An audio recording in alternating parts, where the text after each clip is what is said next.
In this video, I'd like to explore something called a cyclical maladaptive pattern. These are those patterns that show up in our relationships and become unintentionally reinforcing in regards to those beliefs that we would rather not have about ourselves or the world around us.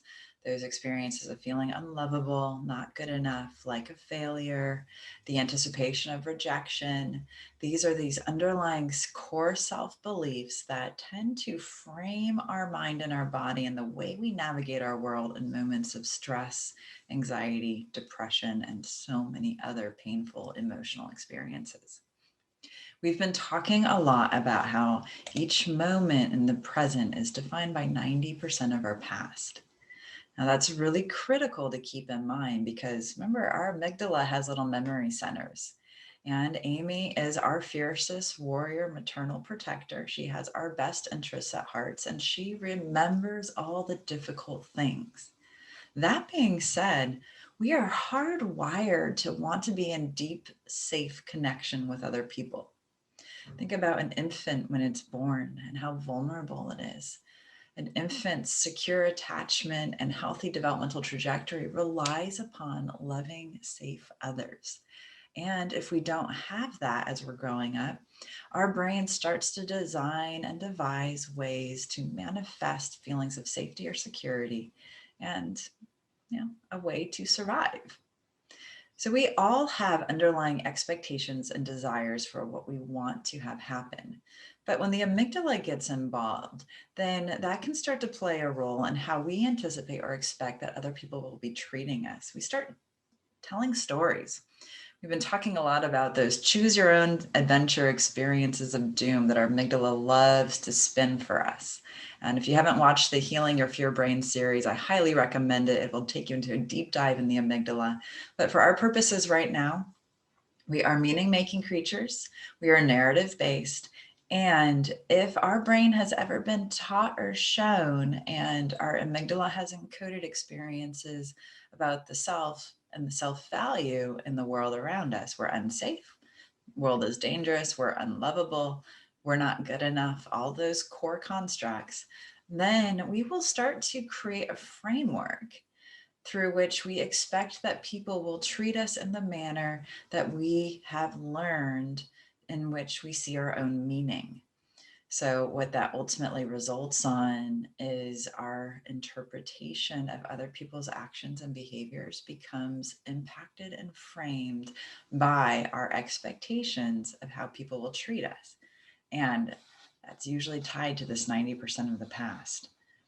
So if our caregivers taught us that we weren't good enough, if our caregivers taught us that we were only worthy if we were perfect, then all of a sudden here, 20, 30, 40 years later, we're putting that same stamp on the expectations that we have of anybody in our world.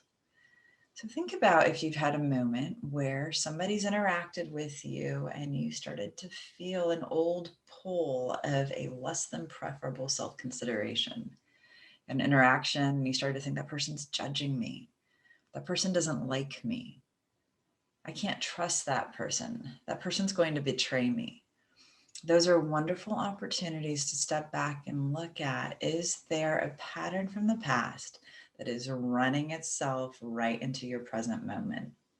Because what happens is we start to create a self-fulfilling prophecy about our expectations and anticipations for how others will treat us. This is that cyclical maladaptive pattern. If we believe we will be rejected, we create the experience of rejection. If we believe we are unlovable, we will create the experience of being unlovable. If you've ever had an experience of thinking that person's going to hurt me, so I'm going to shut myself out and disconnect from them, and then you wind up feeling hurt, that's exactly what I'm talking about. If you've ever not been your best self in a presentation because you're already anticipating failure. I remember a patient just the other day who tied one on the night before a huge presentation and then showed up on Zoom or pandemic time for the presentation and tanked. She self-sabotaged because her 90% of the past was saying, I'm going to fail anyways. And then her brain created a reason for the inevitable failure, when in truth, she could have been amazing. These are those experiences that we're looking at here in these patterns. And they have homes early on in our childhoods and our developmental experiences. We have but one brain, and this brain travels with us everywhere we go. So I'd like to invite you to take a moment and start noticing behavioral patterns that are getting in your way of being your best self. Again, always invite in self-compassion. And in the next video, we'll do some guided work to see if we can find that early self who was learning a way of being that isn't working for you right now, and welcome in some self-compassion so we can take care of that young self. Between now and then, take a moment, start looking at your patterns. Great opportunities to examine are if you've ever gotten repeated feedback from multiple people about the same behavior. Even if you're going, I don't do that, doesn't matter. If multiple people are telling you that something's happening, you are the common denominator. Therefore, that's worth taking a look at. So take a look inside, be curious, lean in. That's the opportunity of growth. And yes, growth can be challenging, and goodness gracious, it is so amazingly rewarding. I'll see you soon.